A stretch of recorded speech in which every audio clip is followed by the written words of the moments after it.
What's up, guys, and welcome to the weekly Q&A. Our first question comes from Jason Bobbery, who asks where R2-D2 is in all of the marketing for Episode 9. Good question. Yeah, I have no idea. It's been kind of weird. He's only shown up in like the Vanity Fair shoot so far, but no trailers, no D23 footage. No, I mean, there's all this talk about C-3PO having a bigger role in this film, and maybe R2-D2 has a big role as well, and they're just trying to hide any hints at what that might be. Maybe. My mind is going the opposite direction. I kind of think that he's not going to have a big role because he hasn't really done much at all in the sequel trilogy so far, which is a bit of a bummer. I wish he would get one really cool thing to do. He did wake up at the end of Force Awakens and solve all the problems. Yeah.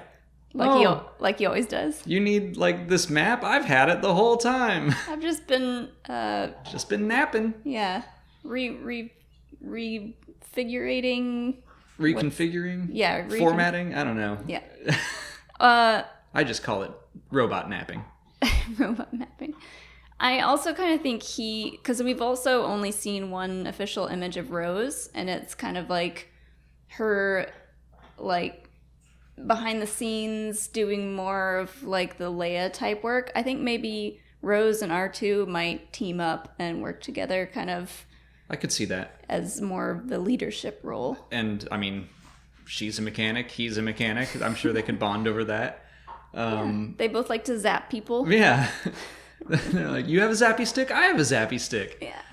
But I think that I guess I'm just expecting him not to have a ton to do in Episode 9. I hope I'm wrong. Mm-hmm. Just because he's had almost nothing to do this whole time. And same with C-3PO. They've just kind of been there. Yeah. And if C-3PO, like you said, is going to get to do some cool stuff, I would like R2 to be along for the ride as well. Yeah. Lewis Fenton wants to know if we think sequel trilogy characters will continue to be explored after the Rise of Skywalker. Absolutely. I would hope so. We've put a lot of time and investment and love into these characters, and I don't want them to just go away. I think that, we're probably going to get books and comics about them, hopefully post Episode 9. I think what's going to happen is we're going to get a lot of stories about the original trilogy characters after Return of the Jedi, and I hope that we'll continue to explore some things with our new characters after Episode 9. Do you think those are going to be in movie form or no? I'm expecting more books and comics. Like, okay. I think that probably most of these people are ready to go do other things. Yeah. I think Daisy Ridley has said as much. Mm-hmm. I think that they're all trying to avoid what happened to the original trilogy cast members. Like, everyone except for Harrison Ford was just like, I'm Luke Skywalker. Yeah. Yeah. And like, of course, Mark Hamill had a prolific voice acting career, but mm-hmm. Harrison Ford is the only one that like really was just a movie star. Yeah. I would like to see them all reprise their roles for a holiday special. Yeah. Let's do it. Like, I think that people would actually kind of get into that. Oh, absolutely. Even if they made it, like, purposefully cheesy, I think that would be funny. Yeah. I actually could, I don't know why, but I could kind of see Oscar Isaac getting, like, a Poe Disney Plus series. Mm-hmm. He seems like a character that could just have some fun adventures doing who knows what. But kind of like Cassian, right? Getting the Cassian show, yeah, because he's involved in so many things, and there's so much of his life that we haven't really seen that would be really cool to see in TV show form. And I know you would like to see all the X-Wings. Yeah, that's where it's coming from. Probably like, I don't know why I think this, but that's why. Spaceships. That's why. Eric Koch asks if Palpatine will be mentioned or alluded to in the opening crawl for Episode 9. I had not thought about this until I read this question, and it is a great question. I hadn't thought about it either. And in his full question, he suggests that it would just be an illusion, like, unbeknownst to our heroes, they're about to encounter an ancient evil or something like that. And yeah, I feel like that's a great way to end out the crawl. You don't think he should be mentioned by name in the crawl?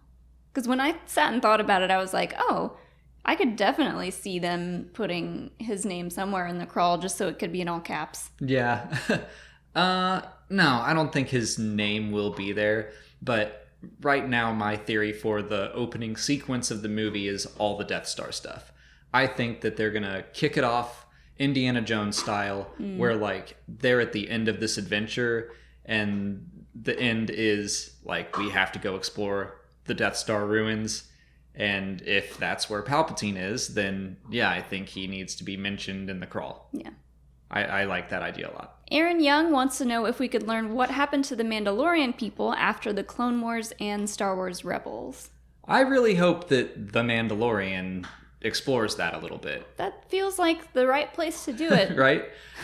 Just, yeah, the last we saw them, they had kind of liberated their capital from the Empire, but what happened after that? Did the Empire retaliate? Why didn't we see the Mandalorians helping throughout the rest of the Galactic Civil War? Because it seemed like they were on the side of the rebellion for the most part. I mean, they have a huge amount of space that they probably had to rebuild for themselves. But yeah, I want that answered. Yeah. I could see them exploring that in The Mandalorian, maybe in flashbacks, or maybe they spend one episode talking about the people of Mandalore. Or it could be possibly like a new animated show or a new comic series, book series. I think that they might really explore it in The Mandalorian, because the one scene that they showed at Star Wars Celebration with Werner Herzog, he was kind of talking about Mandalorian iron, and like he was acting like he was being so generous giving it back to the Mandalorian, but it had this Imperial stamp on it. Like, I feel like they never really got out from under the thumb of the Empire, and that little victory in Star Wars Rebels was temporary. And it's definitely something that I think Dave Filoni and Jon Favreau desperately would want to explore. I agree. Christian Morales asks which Disney Plus shows we think will only get one season and which will be ongoing. So we already know that they have plans for The Mandalorian Season 2. Whether or not that officially happens, I think it probably will. The Cassian show, it sounds like, is starting 3 years before Rogue One, if I'm remembering correctly, so there's plenty of room there. The Kenobi show, I think, is just going to be one season.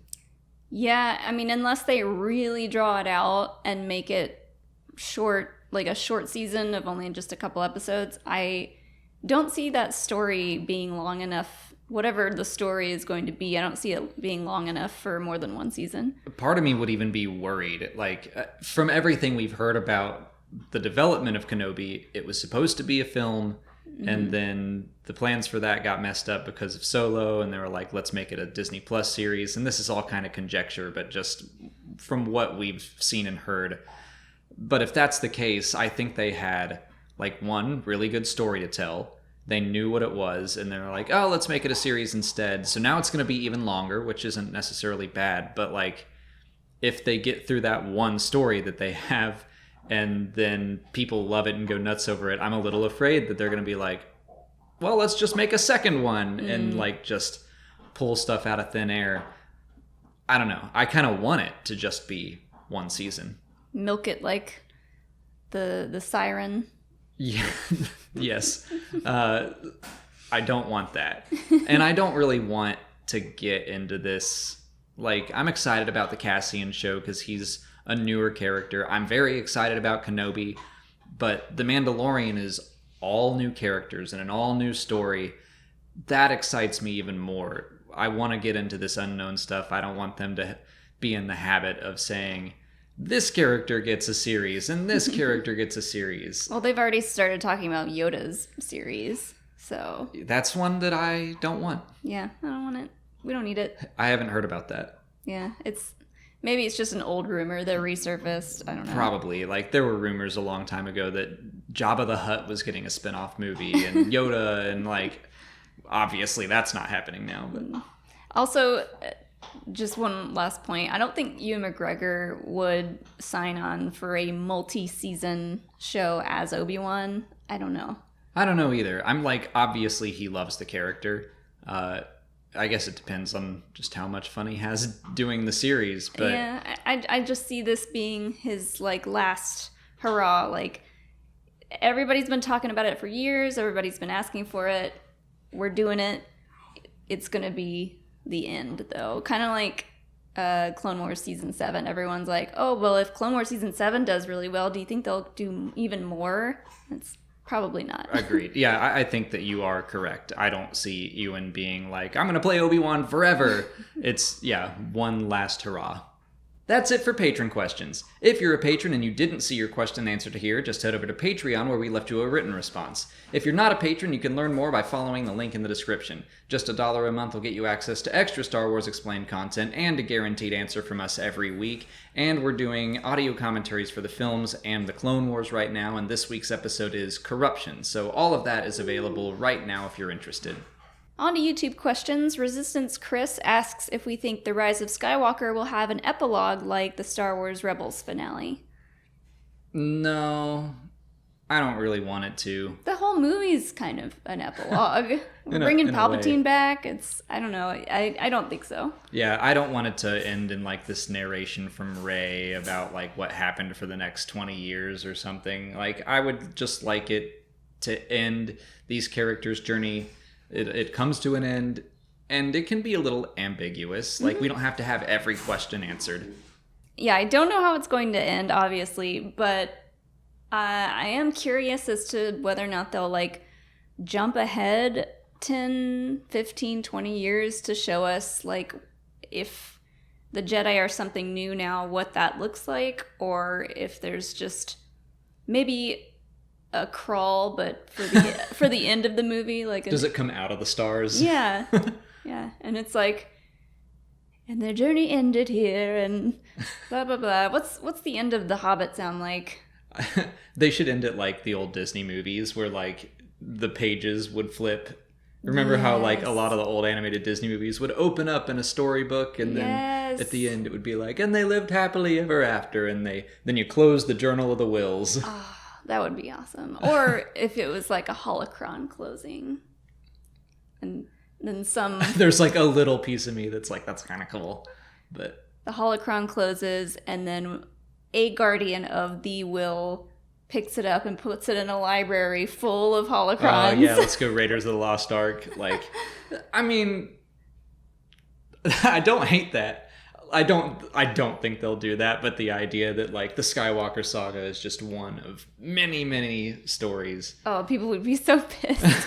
They're not going to do that, but like the implications of that are kind of fun. I mean, that is the idea behind it. It's like a long, long time ago in a galaxy far, far away. Right. It's like, yeah, there's lots of families with interesting stories like this. We'll get into the Smith saga next, but like... I think that it'll just end where we know basically where things are going. I would rather they say like, okay, Rey's going to start a new Jedi Order. We don't need to see what that looks like. Just know that that's the next step. Mm-hmm. And I would much rather, instead of an epilogue that jumps 10 years into the future, we just get movies eventually about that. Yeah. TGB Kid wants to know if we consider people who only follow the Star Wars movies non-Star Wars fans. Absolutely not. No. That's... I hate defining what is and is not a Star Wars fan. Like, if you like one Star Wars piece of storytelling, if you are a young kid and you watched one Galaxies of Adventures short and you were like, that was really cool, congratulations, you're in the club. Yeah, I mean, there are Star Wars fans and then there are people who aren't fans, but there shouldn't be a way to define either. Yeah, like, I don't know why you would want to make this an exclusive club. Like, everyone has to start somewhere. And some people, I bet, are going to start with The Mandalorian. Mm-hmm. And if that's how they start, and you go like, oh, but you haven't seen the movies, like, that doesn't make anyone feel like going and watching the movies. Yeah, I mean, there's a whole generation of kids that grew up watching the Clone Wars, and that's it. And then eventually they saw the movies. But if they're in middle school and they're talking to their buddy about Clone Wars, and some other kid is like, oh, you haven't seen the movies? You're not a real Star Wars fan. that kid's probably gonna cry. I really hate the term like true fan. Like there's one way to enjoy Star Wars, because that's utter. It's just not true. Bull stuff. It's bull stuff. Poodoo, as they say. Like, no, just let people like what they like. And, you know, if someone just loves going to the movies and they haven't been driven to the point where, like, I have to consume every piece of Star Wars media, like, that's fine. Like, we'll talk about the movies then, and that'll be great. Jedi Spartan 38 asks, what would happen if Thrawn and Ezra came out of hyperspace in Chiss territory after Star Wars Rebels? What would happen? I think Thrawn would be elated, excited about it, and Ezra would be freaked out, but I think it'd be cool. I think, well, first, I don't think that's what happened, because that just seems too convenient for Thrawn. Like, he needs to go through some troubles. He's just had things too easy for him for a while. He and Ezra need to face some challenges together. But if that were the scenario, then I think he would be like, well, okay, I'm just going to stay with the Chiss, because he's been having some misgivings about the Empire anyway. And this would be like an out for him to just go home. Would Ezra then become kind of his new Eli Vanto? I think so. I don't want to like replace Eli, but I think that he would be another protege. I think he would be convinced that, hey, there are more problems out in the unknown regions, and that's the ultimate goal, is to defend against that. And I think Ezra would be on board with it. So yeah, I mean, I think that it is potential setup for an interesting story, but I want them to not immediately show up there. I want them to show up anywhere else and have to make their way home. Yeah. That guy wants to know if Asherad Het could be in the Kenobi series. So explain I was just going to say that we were arguing over how to pronounce Asherad, if it's Asherad or Asherad. I have no idea. Well, explain to the fine people who don't know who he is. So he was a survivor of Order 66. He winds up on Tatooine. In Legends. Yeah, this is all Star Wars Legends. He winds up on Tatooine. He lives among the Sand People for a while. He fights Obi-Wan at one point. And he goes on to become Darth Krayt. No, he's not going to be in the Kenobi series. Yeah. Like 1%. I don't want to say definitely no, but I really doubt it. The only way I could see him showing up there is if they had mentioned him already in the comics as one of the potential surviving Jedi, but because he hasn't been mentioned anywhere and he's got this entire legend story where he goes to the dark side and becomes Darth Krayt, no, that's too much to fit into a Kenobi series. Yeah, I think they have, like we already mentioned, I think they have a very specific story that they're going to tell with Obi-Wan, and I don't think they're going to throw in Darth Krayt, and the one Sith amongst all that other stuff. That just feels so out of place to me. Although, we were talking about them milking it into Season 2. What if Season 2 is all about there you go, Darth Krayt? There'll be a post-credit scene at the end of Season 1 where a Tusken Raider takes his mask off and ignites his lightsaber, and we'll be like, oh my god! Will we? I'm honestly, like, I'm not a big fan. A lot of people will be like, what? I'm not a big fan of Darth Krayt or the One Sith, and I mean, I've said this before, but the point of Anakin at the end of Return of the Jedi was that he destroyed the Sith, but then it's like 2 years later, there's more Sith, and the Sith keep coming back in different forms. And that's true. I do appreciate that in the sequel trilogy, they keep saying Kylo Ren and Snoke are not Sith. Right. They're gone. Yeah. IYBL Gaming asks if the Starforge could have been responsible for the creation of all those Star Destroyers in the Episode 9 D23 footage. This is basically the same answer as the stuff about Asherad Het. Just no. It would be too much to explain. Yeah, they've had this ancient...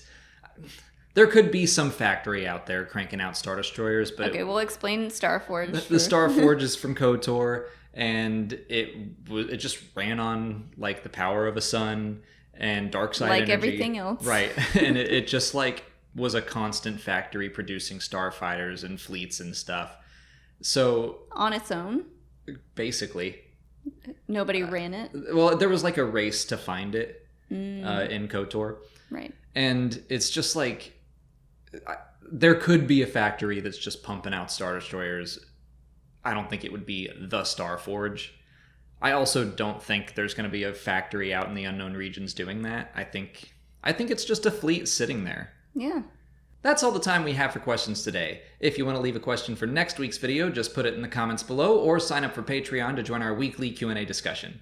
If you haven't already, please like this video, subscribe to the channel. Follow us on Twitter, Instagram, and Facebook. And as always, thanks for watching, and may the Force be with you. Yeah, I don't know how it's going to end. I am curious as to if they... Wait, you don't know how Episode 9 is going to end?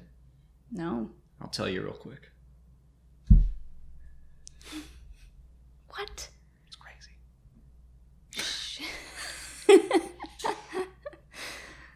I'm sorry. I'll put that in the bloopers.